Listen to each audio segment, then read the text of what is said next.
Hi, everybody. This video is part two of my series, Practice What I Preach, Becoming Dad Bod Proof. Just a quick overview of why I'm doing this.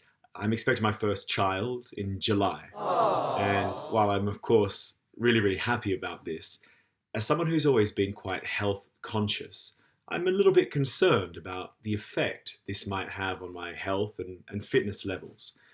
I'm certain I'm not the only expectant father, or indeed expectant parent, who has ever had this concern. So I thought it might be useful to detail my experience, not of becoming a parent in general, but specifically the impact this massive life change has on my health and fitness. For those of you who haven't read part one in my blog, it can be found on my website. But in this part, before the birth, I'm calling it Becoming Dad Bod Proof. And the idea is to get myself in the best shape as I possibly can so that when my daughter arrives and I inevitably lose some of my fitness and some of my health through sleep deprivation and loss of all my free time and so forth, the idea is I'll be falling from a higher point and therefore hopefully still be in pretty good condition a few months down the line. So I've set myself various health and fitness goals that I want to achieve before the arrival of my daughter. So the purpose of this is not to show how right I am or how strong I can become or how fast I can get. The purpose is to put into practice a few of the principles that I regularly advocate for, and to show you what effect they'll have on me in real time against this particular challenge of having my first child. So it's not so much about whether or not I succeed or fail. It's to show you the ups and downs of the application of a realistic nutritional and training plan. So in this case, bumps in the road are very much part of the process. In fact, in some respects, they are the point of the process. I want to add that I understand that a lot of people face particular pressures, particularly women, with regards to their bodies when they have children, through media, social media, magazines, things like that. So the point of this is not to put more pressure on anyone else. I'm simply inviting you to observe my experience and see if it contains anything useful for you in it. In general, the plan is going really well so far. One of the biggest changes I've made was reintroducing intermittent fasting into my eating habits. I'm doing a 16-8 protocol. And in general, I feel fantastic with that. I feel my energies are really good and really consistent. On one or two occasions, I did feel myself feeling quite hungry. But then I noticed this was normally when I went for an early morning run and then didn't eat again for a few hours. So I guess that's sort of to be expected. What I've done to counter that is I've switched my run time to do the run just before it's time to break the fast. So I sort of get up in the morning, maybe walk the dog, do some work. And then I tend to be breaking my fast at midday or 1 p.m. So I'll do a run at maybe 11. So I can run and then it's not too long before I can eat again. So I'm not feeling that kind of intense hunger you can get post-exercise for a particularly long amount of time. So my first goal was to get under 100 kilos for the first time in a long time. I've weighed over 100 kilos since I was about 17, 18 years old. So you see my weight from last time, and this time I weighed in at 103.7. So that's great, heading in the right direction. I wanted to take this opportunity to talk about significant weight fluctuations that can go on throughout the day. And the heavier you are, the more your weight can fluctuate up and down. So someone like myself who's quite heavy, I can weigh 2 or 3 kilos more in the evening than I can in the morning.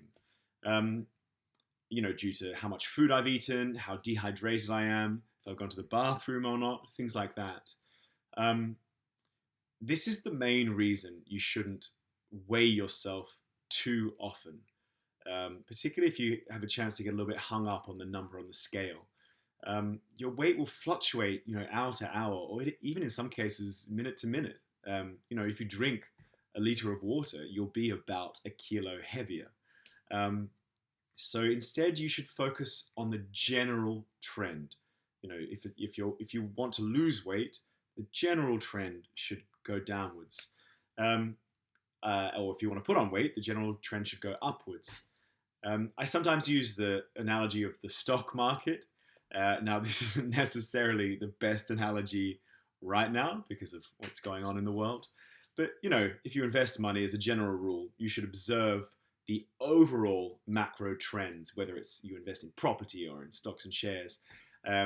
You shouldn't get too hung up on the day-to-day fluctuations. And it's the same with your weight. So, if we come to weigh myself next time, don't be surprised if on the next update, maybe my weight will be slightly higher, or it might be slightly lower, but only by a tiny amount. That's not so significant. The significant part is the general trend. Why am I wearing socks when I weigh myself? Someone asked after the last article. It's because I have disgusting troll feet. Years after years of running and dropping dumbbells on my toes, you don't want to see the horrors that lie beneath my socks. So I'm doing you all a favor. I'm going to keep the socks on for every weigh-in. Sorry. So challenge 2 was doing 20 chin-ups in a row. And if you read the first blog, you'll realize this is because chin-ups are an exercise I've always struggled with. In fact, when I was a teenager, I was quite self-conscious that I couldn't even do one. So this is a challenge of particular significance to me. In the first blog, I added a video of me doing some weighted pull-ups. And some people asked, why am I doing them weighted if my goal is to do 20 body weight in a row? This has to do with the difference between building your strength and testing your strength. So if you have some particular goal, like say you wanted to increase your max bench press, if every time you went to the gym, you just tried to lift your maximum weight, you'd likely not make any progress and actually probably just hurt yourself. This applies to all physical endeavors, really. So, if you want to run a marathon, you don't just continuously try and run marathons. There's a program that will get you there of, peaking and then backing off and so forth. So I'm training my chin-ups with volume and frequency. So I'm trying to do a lot of them and quite regularly. So what you see here is a fifth set and final set of chin-ups for one particular workout I did. I decided to wear a t-shirt this time. And I think I got 11 or 12. You can count for yourself if you like. Now, obviously this is well short of the goal of 20, but in the whole workout, I would have done about 50 to 60 pull-ups. And the idea is that over time, I will have done enough useful repetitions that when I come to the max pull-ups attempt, I will have accumulated enough volume that my capacity to do chin-ups will have increased significantly. So I'm not going to be doing too many attempts at maximum reps chin-ups. I'm just going to build up my capacity to do them over time in the hope that when the attempt comes, I'll be ready for it. Now, the third and final challenge was a 5-kilometer run in under 30 minutes. Now, I feel I may have underestimated myself a little bit here. And as you can see from this recording here, I'm not too far off my goal at the moment. Now, I'm going to stick with the goal for now. And if I reach it soon, I might up the ante a little bit and maybe try to take 2-3 minutes off the total time, or maybe add a kilometer or something. Now, this is going against what I normally advocate, which is setting a goal and sticking to it. However, in this case, my goal was fairly arbitrarily based. I basically just Googled good 5K run for a man in his 30s. So I'm going to give myself a pass if I need to adjust it slightly. So that's the current state of things. So far, so good. About 2 weeks in, and everything's going in the right direction. Um, I've been doing a lot of research recently about the science of cheat meals for an article that I'm writing, um, and the potential efficacy of incorporating cheat meals or diet breaks into a nutritional program.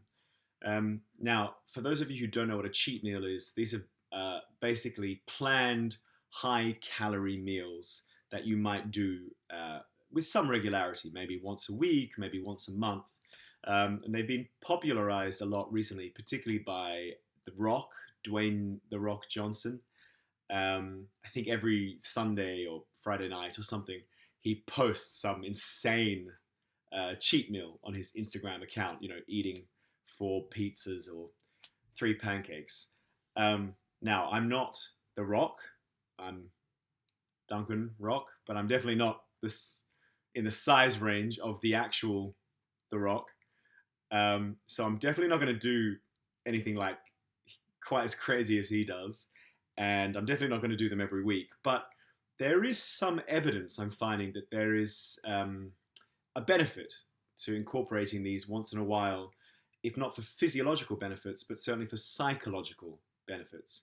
So I'm going to think about maybe something I'll do when I've reached my goals as a sort of cheat meal present to myself. And in the next update, I'll let you know what I've decided.